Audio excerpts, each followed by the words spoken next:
Assalamualaikum warahmatullahi wabarakatuh. Selamat pagi murid-murid Tiga Zamrud. Okey, pada hari ini kita akan bersama-sama untuk sesi PDPR bagi mata pelajaran Sains tahun 3. Okey, ingat murid-murid, kita akan memberikan tumpuan kepada Sains Fizikal. Okey, tema dia Sains Fizikal. Okey, unit 6 pengukuran, dan hari ini kita akan buat pembelajaran masteri sedikit dengan menyentuh tajuk isi padu, mengukur isi padu cecair. Okay? Mengukur isi padu cecair. So, sekarang ni apa yang murid lihat di paparan skrin, cikgu harap murid dapat sediakan buku tulis, kemudian tuliskan hari ini Khamis, bertarikh 24 Jun 2021 dengan tema Sains Fizikal, tajuk 6 pengukuran, dan tajuk kecil dia pengukuran isi padu cecair. Jadi tolong buat dulu yang ini, kemudian nanti dengar arahan seterusnya apa yang perlu kita buat. Dan cikgu nak ingatkan juga murid-murid, tolong gariskan hari, uh, tarikh, tema dan juga tajuk 6 kita. Dan tidak dilupa juga pada bahagian subtopik kecil kita, iaitu mengukur isi padu cecair. Okey, seterusnya uh, kita lihat pada buku teks, okey, muka surat 88. Buku teks ada di sebelah cikgu dan cikgu paparkan di skrin komputer ni dengan menggunakan skrin informatik rakaman. Okey, pandang sini murid. Dekat sini kita akan belajar tentang pengukuran isi padu cecair. Okey, jadi kat sini kita dapat tengok, dapat lihat tiga orang murid ni di dalam bilik sains, di mana Lim, Langgi dan Aisyah membeli susu kotak. Apa yang mereka ingin lakukan, ingin tahu sama ada isi padu kotak, susu kotak tersebut sama seperti yang dilabelkan. Okey, jadi kita lihat apa yang Langgi cakap, isi padu susu kotak ialah 200 mililiter. Kemudian, adakah isi padunya tepat 200 mililiter? Dan apa yang perlu mereka buat? Aisyah menyatakan bahawa marilah kita mengukurnya. Ingat murid-murid, kita akan tengok dan lihat bagaimana mengukur isi padu cecair tersebut dengan tepat. Okey? Okey, seterusnya, apa yang kita dapat lihat di sini adalah alat-alat yang akan digunakan. Okey, yang akan digunakan oleh tiga sekawan ini. Okey, jadi cikgu nak tunjukkan juga awak alat mengukur piawai, iaitu yang terdiri daripada silinder penyukat. Okey, bekas bersenggat. Bersenggat tu bermaksud ada nombor nombor piawai yang tepat bagi kita nak tahu bila kita ukur sesuatu cecair, kita akan menggunakan nombor. So, kita akan dapat bacaan yang tepat. Okey, seterusnya kelalangkun dan juga bikar. Okey, di bawah ni saya tunjukkan juga adalah alat menyukat isi padu cecair menggunakan alat tidak piawai. Ingat seperti cawan, gelas, jug, okey, teko, kotak susu. Okey, kotak susu mungkin dia tidak mempunyai isi padu ataupun alat piawai yang tidak sesuai. Maksudnya bacaan kat situ tak tepat. Okey, kita kembali kepada buku teks PDF tadi.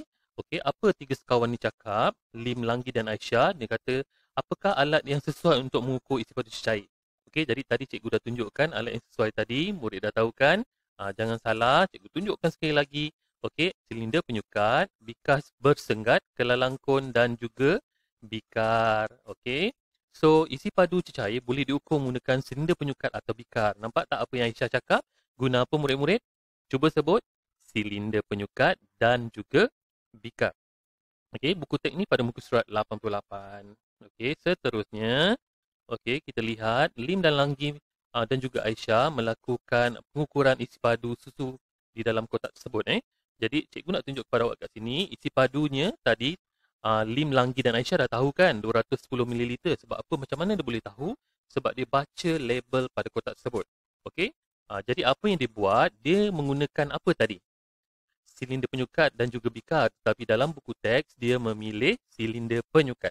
Okey, silinder penyukat ni yang mana jika kita ada sesi bersemuka di sekolah, awak dapat kenal silinder penyukat tersebut. So, cikgu kembali kepada paparan tadi. Ini yang dinamakan silinder.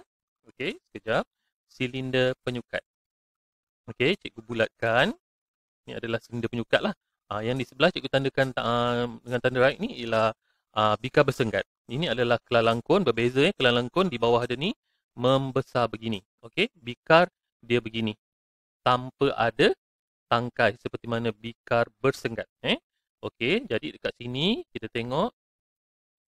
Okey, dia menggunakan silinder penyukat. Okey, So, bila kita tengok dalam kita menggunakan silinder penyukat untuk melihat ketepatan kepada isi padu yang ada di dalam silinder penyukat tersebut, kita menggunakan kaedah yang betul. Apa kaedah tersebut? Iaitu kita dapat menggunakan mata kita. Okey, kaedah meniskus yang mana bacaan yang betul ialah bacaan yang diambil oleh Aisyah kerana kedudukan matanya berada aras meniskus.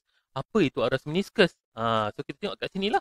Aras meniskus ialah meniskus permukaan cecair di dalam sebuah bekas tadi yang kita lihat kelihatan berlekuk. Jadi kalau kamu tengok kat sini ketepatan, okey, langgi, okey di sini gambar yang pertama ni langgi, cikgu tunjukkan ya. Kejap. Gambar pertama ni langgi, langgi melihat sudut bengkok tersebut daripada atas. Jadi tidak sesuai mendapatkan bacaan yang tepat pada isi padu yang ada di dalam silinder penyukat tersebut. Kita tengok pula langgi. Langgi keadaan dia ke bawah sikit. Maksud mata je memandang dari sudut bawah ke bacaan nombor piawai yang ada pada silinder penyukat tersebut. Jadi ia salah lah. Okey. Bila kita tengok Aisyah, dia pula mendapat bacaan tepat 200 mililiter.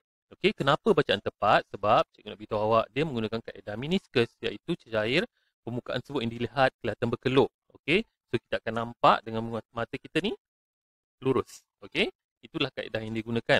Okey, di sini cikgu nak tunjuk juga kepada awak. Okey, seterusnya. Okey, untuk buku tulis nanti, okey, awak dah siap tulis macam ni Okey, Khamis, tarikh apa semua sudah siap ada dah. Kemudian apa yang perlu buat ialah cikgu nak tunjukkan, okey, awak ada bekas. Okey, cari bekas yang lurus lah. Okey, carilah bekas yang lurus dekat dalam rumah tu, maksudnya dia menegak. Bekas tu menegak. Jangan guna botol yang cikgu tunjuk pada minggu lepas. Kalau kamu guna botol yang cikgu tunjuk, botol lain cikgu tunjuk pada minggu lepas, nanti dia melengkung kan, jadi dia tak dapat bacaan yang sesuai. Okey, apa yang cikgu nak, awak carilah bekas ataupun botol yang menegak, potongkan dia. Okey, minta bantuan ibu bapa ataupun abang ataupun orang dewasa yang boleh potongkan botol yang tegak tu. Botol plastik. Jangan cari botol yang keras-keras kan, nanti susah nak dipotong. Okey, botol plastik yang mudah dipotong dengan pisau ataupun gunting, tapi cikgu harap dia lurus lah. Dia lurus dan kamu gunakan pembaris ni. Okey, pembaris. Cikgu tunjuk. Okey, pembaris ni bermula daripada 1 cm 1 cm tu awak tandakan pada bekas tersebut macam cikgu tunjukkan pada minggu lepas kan. Tandakan sampai 15 cm saja, kemudian kamu letakkan seperti mana yang cikgu tunjuk. Ini berbeza ni adalah lukisan yang pada paparan hamparan kemi cikgu. Okey, awak jangan buat sampai 100, nanti kan banyak pula kan. Buat sampai 15 je. Okey, cikgu beri arahan kat sini buat sampai 15 cm saja. Macam mana nak buat bekas awak tu. Cikgu pun tersengit-sengit nak lukis benda ni. Okey, bekas awak tu. Sekejap cikgu ambil shape kat sini. Okey, bekas awak tu yang dah potong kan. Ni bekas lah. Bekas kecil, jangan besar-besar. Sebab kita nak buat eksperimen je. Nak tengok sejauh mana awak faham. Okey, bekas dia lurus macam ni. Inilah bekas dia lurus macam ni. Okey, kemudian apa yang cikgu nak, awak tanda kat sini. Okey, dengan menggunakan pembaris tadi tu. Guna pen marker supaya dia kekal garisan tersebut dan tuliskan nombor. Kenapa perlu tulis nombor? Sebab kita nak gunakan bekas tu sebagai salah satu alat piawai yang tepat untuk kita lihat cecair yang akan kita masukkan dalam silinder penyukat kita ataupun bekas yang kita buat tadi tu. Okey, murid kena kreatif tau. Jangan tak kreatif, kreatif sikit. Baru senang sikit. Tak banyak pun usaha kita sikit-sikit je kita buat, nanti kita akan faham. Okey, sekarang ni kita dalam pembelajaran masteri, cikgu nak tengok sejauh mana awak boleh buat. Okey, daripada tajuk yang awal tu luas sampai yang sekarang yang terakhir. Okey, ini kita kena tengok. Okey, pandang sini bila dah sudah tu awak kena lukis nanti. Okey, yang kata yang betulnya nanti awak kena buatlah. Okey, kemudian macam mana nak dapatkan dia? Awak kena masukkan air bacaan yang awal tu. Okey, kemudian tengok bacaan dia seterusnya. Jadi awak akan dapat kaitkan dengan apa yang cikgu tunjukkan di dalam buku teks ni. Okey, bacaan yang mana Aisyah baca tu tepat kan? Berbanding dengan Langgi dan juga Lim. Okay, cikgu besarkan sikit. Ni, bacaan dia tepat lah. Jadi, selepas awak buat silinder penyukat awak yang menggunakan bahan plastik tadi tu, katakanlah silinder penyukat. Jangan lupa labelkan dan letakkan nombor. Kemudian, transferkan apa yang real awak buat tu ke ke dalam buku teks, akan jadi bentuk macam ni. Dan jangan lupa labelkan dalam buku teks, gunakanlah juga pembaris sebanyak 15 sentimeter. Kemudian awak dah tengok barang yang awak dah tengok eksperimen yang awak buat real tadi tu, transferkan bacaan yang awak tengok, air awak masukkan dalam bekas yang awak buat tadi tu. Kemudian awak tengok bacaan ni berapa dengan menggunakan mata. So dekat sini cikgu dah siap lukis-lukiskan mata. Okey, cikgu nak tanda je macam mana bacaan yang betul. Okey, kalau kamu tengok daripada sudut atas, okey, bacaan dia tidak akan tepat. Okey, bacaan tidak akan tepat. Sebab dekat sini cikgu tandakan air dia warna biru. Dekat sini bacaan dia 50 ml. Betul? Okey, sebab cikgu buat dekat sini silinder cikgu 100 ml. Kemudian awak tengok pula daripada bawah. Okey, mata pada bawah pun tak akan dapat bacaan yang tepat. Sebab kita nak tengok dengan melihat atau menggunakan kaedah meniskus, kita dapat lihat sudut melengkung cecair tersebut di dalam bekas yang awak buat tadi tu. Sebab kita nak transferkan maklumat tu ke dalam buku tulis. Kemudian dengan menggunakan mata, awak melihat betul-betul pada sudut yang betul meniskus tu tadi, awak akan dapat bacaan yang paling tepat. Seperti mana cikgu tunjuk pada awak yang Aisyah buat ni. Okey. Bacaan pertama tadi tu Langgi dia berbeza 210 ml. Okey. Kemudian Lim pula 190 ml. Kemudian Aisyah mendapat bacaan betul kerana dia menggunakan sudut meniskus di mana dengan melihat bawah tadi tu, so dia dapat bacaan sudut melengkung pada silinder penyukat tersebut. Okey. Kita tengoklah tadi untuk yang awal ni. Okey, pada bahagian awal ni sebab dia baca tadi 200 ml kan awal tadi yang dia cakap susu dalam kotak tu. Kemudian bila dia orang melakukan eksperimen, dia nak tahu berapa yang tepat, jawapan Lim dan Langgi tu tak tepat lah, tiba-tiba 210 pula. Kemudian kawan seterusnya Lim tu 190 ml.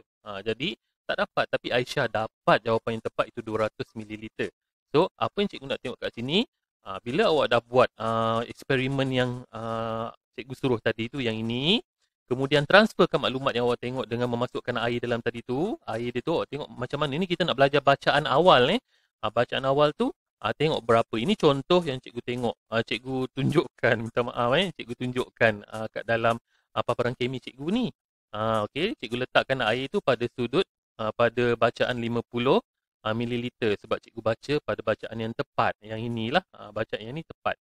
Yang cikgu tanda correct. Yang atas ni tak tepat dan bacaan dari bawah pun tak tepat. Okey, sekarang apa yang cikgu nak? Cikgu nak tunjuk pula kamu dengan menggunakan kaedah sesaran air. Kaedah sesaran air ni maknanya kita menunjukkan isi padu pejal dengan bentuknya tidak sekata seperti batu atau gabus. Cikgu dah beritahu minggu lepas kan, sebab ini pembelajaran masteri. Okey, sekarang ni buat benda yang sama juga. Awak dah buat awak punya apa orang kata silinder penyukat tadi daripada plastik tadi kan. Tolong buat tau, seronok nanti awak akan dapat jawapan dia. Buat, kemudian sekarang ni apa perlu buat ialah awak akan ada dua tugasan. Yang pertama, awak dah settle dah. Dah siap dah buat bacaan hari ni. Dah siap dah pun. Okey, seterusnya awak akan buat lagi satu dengan memasukkan ke dalam awak punya bekas awak buat tadi tu batu. Pilih batu je. Okey, kemudian cuba baca bacaan dia. Okey, atas ni awak buatkan yang pertama punya bacaan. Kemudian yang bawah ni awak buat bahagian sini pula bacaan yang ada silinder penyukat awak tu, yang awak telah masukkan batu ke dalam dia. So awak baca berapa dia punya bacaan dia. Faham tak? So bagilah tahu berapa mililiter kat sini. So ada dua kerja. Kerja pertama, kerja yang ini, bacaan silinder penyukat yang awak buat tadi tu, nak tengok ketepatan dia, sudut cecair yang ada dalam bekas awak buat tu. Kemudian yang kedua, dengan menggunakan batu ataupun benda yang berpejal lah, keras lah seperti batu dan juga apa je awak pilih. Awak tengok, lepas tu awak baca balik bacaan air yang ada dalam silinder penyukat awak tu dengan menggunakan batu tadi tu. Jadi awak dapat. Ingat ada dua kerja hari ni. So itu sahaja sesi PDPR kita pada hari ini untuk pembelajaran masteri. Cikgu akan uploadkan video ini ke dalam video YouTube cikgu. Tolong buka dan tengok. Jangan risau, cikgu kecilkan video ini. Jadi buat latihan di dalam buku teks. Kita jumpa lagi pada sesi PDPR yang akan datang. Assalamualaikum warahmatullahi wabarakatuh. Bye-bye.